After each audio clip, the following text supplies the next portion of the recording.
My name is Mara Vance, and I worked as a police officer in Virginia for 18 years before I quit. This happened decades ago, but the details have not faded with time. I can still hear the faint drag of costume fabric brushing against my cabinets, and I can still hear the sound my daughter made when she realized I was not fast enough to protect her. People in my town used to whisper about something called the Bunny Man, an old local story about a man in a rabbit suit from the 1970s who threatened people near wooded roads, but those stories always felt distant and exaggerated. I believed in evidence, not folklore. When parents started filing reports about a tall man in a worn rabbit costume standing near playgrounds during Easter week, most of the department treated it like a prank. But I watched the security footage myself and noticed that he simply stood there, watching children with a stillness that felt deliberate and patient. This was not a joke. That was surveillance. At the time, I was a single mother with a 4-year-old daughter named Lila. I balanced night shifts with bedtime stories and plastic eggs scattered across our living room. I believed I could manage both worlds because I carried a badge, a gun, and years of training. I believed experience meant control. I was wrong. The first child disappeared 2 days before Easter. His parents had seen a rabbit-costumed man near the swings minutes before he vanished. We searched the park, nearby houses, and every registered offender in the area. There was no forced entry, no vehicle description, and no face. Only a costume described as dirty white with long ears hanging sideways and dark stains across the chest. Within 48 hours, 2 more children went missing from different neighborhoods. In both cases, someone mentioned seeing the same tall figure at a distance. He appeared close to children who later disappeared, then vanished himself. The media connected it to the old Virginia legend, which only fueled panic. Our briefings grew heavier by the hour. 3 missing children in 2 days meant something organized, something planned. We mapped patterns, tracked Easter events, and increased patrols. Yet we were reacting to someone who moved slowly and carefully. There was no clear suspect. Only that costume. At home, I double-checked every lock before bed. I kept my service weapon on the nightstand and told myself that vigilance was enough. I reassured Lila with calm words I did not fully believe. I convinced myself that monsters stayed outside. Lila fell asleep quickly after too much sugar and excitement. I stayed awake reviewing case notes at the kitchen table, unable to quiet my thoughts. When the clock passed 2 in the morning, I forced myself to bed. Around 3, Lila shook my shoulder and whispered that the Easter bunny was in the kitchen, eating her candy. I told her to go back to sleep. I did not check the hallway. I did not open my eyes fully. That decision has played in my mind more times than I can count. Minutes later, a heavy thump echoed through the house, followed by a scream that snapped me upright before I was fully awake. It was raw panic. I reached for my gun and felt nothing but bare wood beneath my hand. I ran barefoot down the hallway into the kitchen. The overhead light was on. The back door stood open. On the tile floor, a tall figure in a stained rabbit suit knelt beside a large canvas sack. Lila's legs were visible as he forced her inside. Her hands pushed against the rough fabric while she screamed for me. I charged him without thinking. He turned slowly, as if expecting me. His eyes were visible through the mesh. He swung his arm, and something heavy struck the side of my head. Adrenaline kept me upright as I grabbed the fabric of his costume and tried to pull him away from the sack. The material felt cheap and thin beneath my fingers. He drove his elbow into my jaw and sent me stumbling into the counter.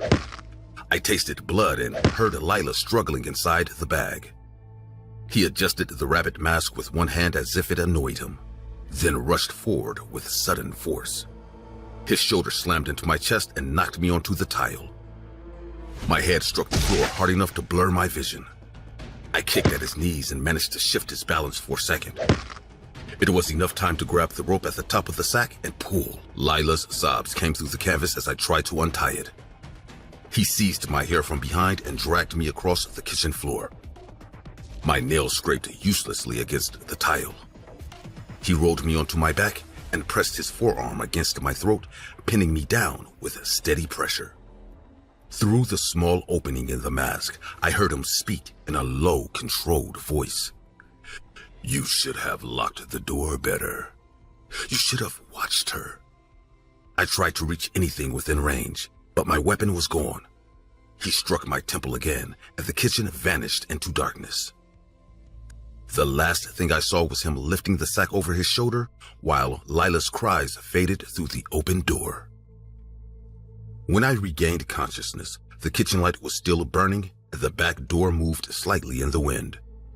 Blood had dried along my face, but I forced myself outside. Tire tracks cut through the dirt near the fence. I called dispatch and reported the kidnapping with a voice that sounded unfamiliar. Within minutes, patrol cars flooded the street. I explained what happened and refused to remain behind. Evidence teams collected fibers and partial boot prints. We followed the tire marks until they merged with traffic and nearly disappeared. Instead of stopping there, I drove the nearby back roads where mud preserved clearer impressions. Eventually, I spotted a distinct tread pattern leading toward an abandoned service road. Backup followed as I approached an old farmhouse with boarded windows and overgrown weeds. We positioned around the house in tense silence. No sounds came from inside. That silence pressed against my ears harder than any scream. On my signal, we forced entry and cleared each room methodically. The ground floor was empty except for trash and dust, but fresh footprints led toward the basement door. We descended the narrow stairs with weapons raised. Before reaching the bottom, I heard it. Soft crying. Not one voice, but several, restrained and terrified. The basement was lit by a single hanging bulb. Along the walls, children were tied with rope. Some were blindfolded. Some were too exhausted to react. We cut them free and called for medical units. I counted faces, matching them to reports filed days earlier. Lila was not among them. There were signs he had stayed there temporarily, including food wrappers and water bottles. A rear basement door stood open to the woods, and fresh tracks showed he had fled minutes before we arrived. We searched the forest with dogs and helicopters until dawn, but the trail vanished near a highway. He was gone. So was my daughter. We never found him. I never found Lila. The case remains open, though most of the officers who worked it have retired. The rescued children described a man in a rabbit suit who spoke calmly and told them they were part of something special. None of them saw his real face. I left the force 2 years later. The image of that mask has not faded, and neither has the sound of my daughter calling my name from inside that sack. People still treat the bunny man like a legend, but I know better. My name is Daniel. I'm 24 and building animal suits is my hobby. I don't do it for brands or stores, and I'm not mocking any religion. I sew the fur myself, shape the foam, install small fans inside the head so I can breathe, and then I wear it to conventions where people like me gather without being judged. That year, the event was scheduled right before Easter weekend, which meant the city was full of decorations and people shopping for candy. My rabbit design is not an Easter mascot, but I understood that not everyone would see the difference. Even so, I felt safe near the convention center because I was surrounded by others in costume. On Saturday afternoon, I stepped outside with the head on to take a few photos near the entrance. I had no idea that someone across the street was already watching me with the kind of focus that doesn't fade once it starts. The man stood near a bus stop, staring at me without blinking or smiling, and the way he looked at the suit felt less like confusion and more like accusation. He crossed the street slowly, holding a folded pamphlet in one hand, and stopped a few feet away from me. "This is offensive, and you know it." I lifted the rabbit head halfway so he could see my face and hear me clearly. "I'm not dressed as the Easter Bunny. This is just my hobby, and I mean no disrespect." He began speaking louder, talking about how Easter was sacred and how people had turned it into a shopping event filled with fake symbols. He said rabbits were part of the problem and that people like me were mocking something holy. His tone wasn't curious or calm. It was angry and tight, and he didn't pause to listen. I apologized again, even though I didn't believe I'd done anything wrong, because I wanted the situation to end without escalation. Instead, he stepped closer and said that apologies didn't erase public insults. People nearby stared but didn't interfere, and I eventually walked back inside the convention center. For the next few hours, I convinced myself it was over, even though his expression stayed in my head longer than I expected. When the convention closed, I decided to keep going as I walked toward the parking lot, because changing inside would take longer, and I only had to walk a short distance. As I walked toward the parking lot, I heard footsteps behind me that matched my rhythm too closely to ignore. When I turned my head slightly, I saw him again, walking fast and holding a wooden stick at his side. My breathing grew louder inside the rabbit head, and the small fans hummed in my ears while I increased my pace. The oversized feet made quick movement awkward, but I tried to stay steady. He adjusted his pace as well, closing the distance without hesitation. You think you can just walk away from this? His voice carried across the quiet street, and it was clear he had followed me on purpose. I started moving faster toward the parking lot entrance, which was poorly lit and mostly empty at that hour. The sound of the stick hitting the pavement behind me made it clear he was not there to talk anymore. I realized that I was alone in a space where no one would immediately intervene. I tried to move faster, but the suit limited my stride and made every step heavier. The first hit landed on my upper back and forced me forward onto my hands and knees. The internal frame of the costume absorbed some of the impact, but the pain still shot through my ribs and made my breathing harder. Before I could stand, he grabbed one of the long rabbit ears and pulled my head backward. This is what happens when you mock what is sacred. I tried to speak, telling him that this was not about Easter, but he struck my side with the stick, and the words broke apart into a strained gasp. He dropped the stick and used both of his hands to rip at the suit, tearing the shoulder seams so the white fur split open and foam spilled out. He twisted the rabbit head violently until I heard the plastic crack inside, and then he yanked it off completely, exposing my face. He looked at me with disgust and punched me across the cheek, snapping my head sideways and leaving a metallic taste in my mouth. You hide behind this and pretend it is harmless. He shoved me down and pressed his knee against my chest while leaning close enough that I could see the tension in his jaw. I pushed against him, but he was stronger and driven by a belief that made him relentless. He grabbed my collar and dragged me across the pavement, scraping my back and continuing to speak about sin, correction, and punishment. He stepped back for a second, picked up the stick again and raised it as if deciding how to finish what he had started. I knew that if I didn't act, the next strike would land on my face. When he swung downward, I lifted my arm to block it and felt the impact slam into my forearm with enough force to make me cry out. The stick slipped from his hand, and I kicked forward with both legs to push him off balance. I tried to stand, but one torn rabbit foot caught under me and I stumbled. He grabbed my ankle and pulled me back down, ripping the remaining fabric so my real shoe showed through. You twist faith into a costume and expect nothing to happen. He kicked my side again, and the pain forced air out of my lungs. I managed to grab the fallen stick before he did, and swung it towards his knee, hitting hard enough to make him stagger.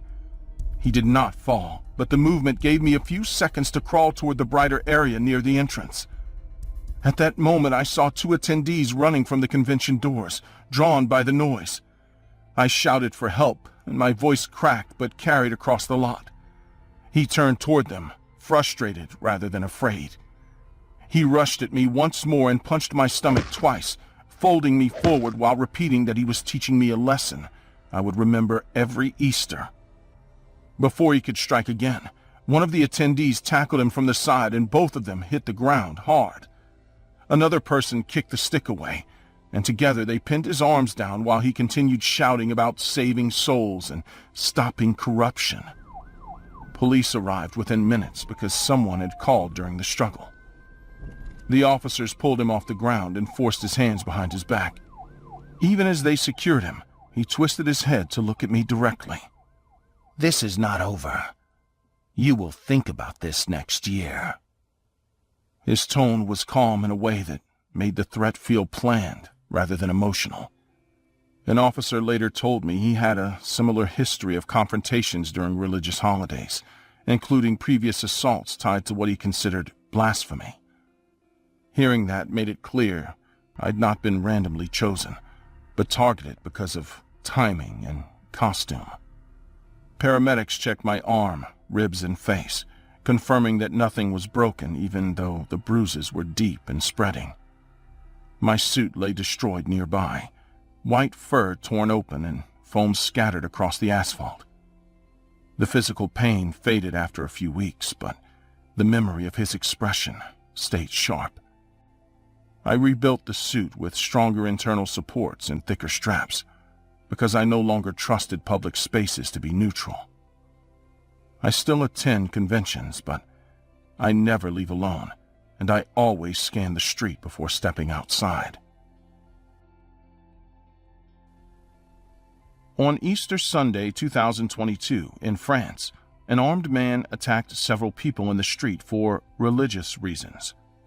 The incident sparked debate about the increase in violence and social tensions during religious holidays in France.